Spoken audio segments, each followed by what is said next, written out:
dijelaskan oleh teman saya, Anissa Rahayu. Indra penciuman akan dijelaskan oleh teman saya, Khoiri Rizkite. dan indra pengucap akan dijelaskan oleh saya, Andriani. Baiklah, kalau begitu kita simak saja videonya berikut ini. Nah, kita akan membahas tentang sistem indera penglihatan, yaitu mata. Kita akan membahas dua hal penting dari mata, yaitu bagian-bagian mata dan fungsi dari bagian mata tersebut. Nah, langsung saja kita masuk ke bagian-bagian dari mata. Bagian-bagian mata terdiri dari alis mata. Alis mata merupakan kumpulan rambut kasar yang terletak di atas mata, yang berfungsi untuk mencegah keringat yang turun dari dahi agar tidak masuk ke dalam mata. Yang kedua adalah kelopak mata. Kelopak mata terdiri dari kelopak atas dan bawah. Fungsi dari kelopak mata ini untuk menutup bola mata. Apabila kita terkena cahaya atau benda asing, kelopak mata akan secara otomatis melindungi mata kita. Yang ketiga adalah kelenjar air mata. Kelenjar air mata adalah untuk menghasilkan air mata. Nah, air mata ini sendiri adalah untuk membasahi kornea mata agar tidak kering, untuk melindungi mata dari kuman, dan juga untuk menjaga mata bagian dalam agar tetap sehat dan lembut. Yang keempat adalah bulu mata. Bulu mata terletak di kelopak mata. Bulu mata ini berfungsi untuk melindungi mata dari benda asing seperti debu dan kotoran. Tujuan dari kedipan mata juga untuk membersihkan kornea mata. Selanjutnya kita masuk ke mata bagian dalam. Mata bagian dalam terdiri dari iris mata. Iris mata adalah selembar otot yang terletak di belakang kornea. Contohnya seperti ini. Ini iris. Fungsi dari iris adalah untuk menggerakkan pupil dan untuk mengatur banyaknya cahaya yang masuk ke mata. Iris atau selaput pelangi merupakan jaringan yang kaya akan pembuluh darah. Iris ada yang berwarna biru, hitam, dan coklat. Yang kedua adalah pupil. Pupil adalah celah atau lubang bundar yang berada di tengah-tengah iris. Ini pupil. Fungsi dari pupil adalah tempat masuknya cahaya. Ketika pupil kita mengecil, fungsinya adalah agar cahaya yang masuk tidak terlalu banyak. Apabila cahaya redup, maka iris akan melebar. Yang ketiga adalah lensa mata. Lensa mata mempunyai kemampuan untuk mencembung dan memipih yang disebut juga dengan akomodasi. Ini lensa mata. Lensa mata adalah untuk memfokuskan dan meluruskan cahaya yang masuk agar jatuh tepat kepada retina. Lensa mata juga berfungsi untuk pengumpul cahaya.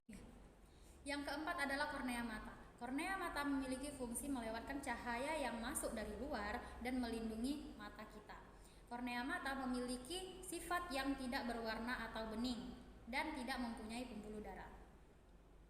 Yang kelima adalah otot mata. Otot mata memiliki fungsi mengatur gerakan bola mata. Gerakan bola mata ini dapat menyebabkan mata kita bergerak dari kanan ke kiri, atas ke bawah, melirik sehingga melotot. Yang keenam adalah retina mata. Retina memiliki fungsi untuk menerima cahaya, kemudian diteruskan ke ujung saraf. Retina memiliki saraf penghubung dengan pusat penglihatan yang berfungsi untuk mengatur kerja mata dan menyampaikan gambar yang kita lihat ke otak. Yang ketujuh adalah saraf mata atau saraf optik yang memiliki fungsi penghubung antara sel saraf dalam retina dengan otak sebagai saraf pusat. Kemudian setelah itu otak akan menyusun isyarat-isyarat yang akan dikirim sehingga hasilnya dapat kita lihat. Baiklah, di sini saya akan menjelaskan bagian indera penciuman, yaitu hidung.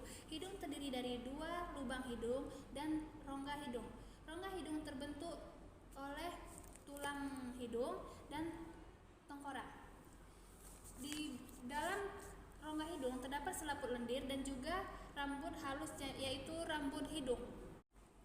Rambut hidung dan selaput lendir berguna untuk menahan kotoran yang masuk bersama-sama dengan udara pernapasan. Kotoran tersebut dapat berupa debu, cairan, maupun mikroorganisme lainnya. Selain itu, hidung juga berfungsi sebagai organ untuk membau karena reseptor bau terletak di bagian atas hidung. Hidung juga membantu menghasilkan dengungan atau fonasi. Adanya reseptor pembau atau kemoreseptor yang ada di dalam hidung manusia menyebabkan kita dapat mengetahui berbagai macam bau. Bahkan tanpa melihat benda itu, kita juga sudah tahu itu apa. Sel-sel reseptor yang berfungsi untuk menerima rangsangan zat kimia berupa uap terletak di bagian rongga hidung bagian atas. Bagaimana proses terjadinya pembauan? Yaitu dengan cara aroma atau bau suatu benda yang terbentuk gas terhirup oleh hidung dan masuk ke hidung. Kemudian uap atau gas yang terhirup ini akan larut ke lendir sampai pada sel reseptor pembau yang berfungsi mendeteksi zat kimia yang ada dalam udara pernapasan. Ujung-ujung saraf pembau yang bergabung dengan pembuluh pencium dan berada di belakang rongga hidung. Dan diteruskan rangsangan bau yang diterima ujung-ujung saraf pembau. Setelah itu, diteruskan ke pusat pencium melalui saraf bau yang berada di otak. Oleh otak, perangsangan ditanggapi sehingga kita dapat mencium bau tersebut. Apabila ada gangguan pada indera penciuman, maka kita tidak dapat mengecap dengan baik. Indera pengecap atau lidah. Lidah merupakan indera pengecap yang memiliki berbagai macam fungsi. Untuk menjalankan fungsinya, lidah dibentuk oleh sejumlah otot dan saraf yang langsung terhubung ke otak. Oleh karena itu, lidah dapat bergerak bebas ke segala bagian mulut. Fungsi lidah terdiri atas sebagai alat pengecap, sebagai alat bantu komunikasi, untuk mengunyah dan menelan makanan, dan yang terakhir untuk melindungi mulut dari kuman. Bagian lidah yang melindungi mulut dari kuman disebut lingual tonsil yang berada di bagian ujung lidah, seperti ini. Selanjutnya adalah bagian-bagian lidah atau yang disebut tubuh lidah, seperti ini. Yang pertama disebut katup pangkal tenggorokan. Yang kedua disebut amandel lidah. Yang ketiga disebut amandel langit-langit tenggorokan. Yang keempat jendela buntu. Yang kelima disebut celah ujung. Yang keenam disebut circumvallative papilla, bintil-bintil ini.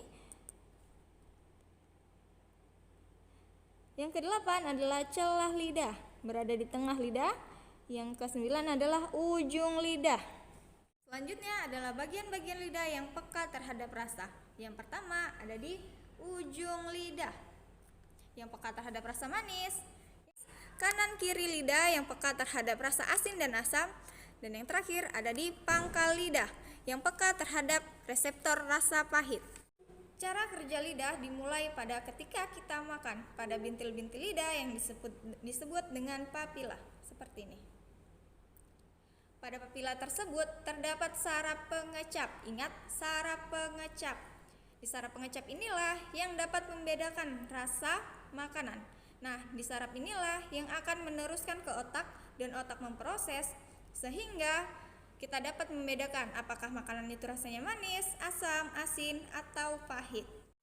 Oke, yang menjadi pertanyaan, kenapa kita bisa merasakan sensasi pedas padahal di lidah itu tidak terdapat reseptor rasa pedas? Itu karena terdapat senyawa capsaisin pada cabai seperti ini. Sehingga ketika kita makan, senyawa tersebut akan terikat dengan reseptor rasa sakit yang ada di permukaan lidah. Reseptor ini menggiring sinyal ke otak sehingga kita dapat merasakan sensasi pedas. Ingat ya, bukan rasa pedas tetapi sensasi pedas. Penyakit dan kelainan pada lidah. Penyakit yang sering terjadi yaitu sariawan. Kenapa? Karena kita kekurangan asupan makanan bergizi. Yang kedua, sering menggigit lidah ketika makan. Yang ketiga, kekurangan vitamin C. Dan yang keempat adalah alergi terhadap makanan. Bagaimana cara pemeliharaan lidah? Yang pertama, hindari makanan yang terlalu pedas dan panas, apalagi minuman yang terlalu dingin. Yang kedua, menggunakan sikat gigi yang halus dan lembut untuk menyikat area lidah. Yang ketiga, memakan buah-buahan dan sayuran yang mengandung banyak vitamin C. Terima kasih telah menonton video kami dan jangan lupa Like video kami di akun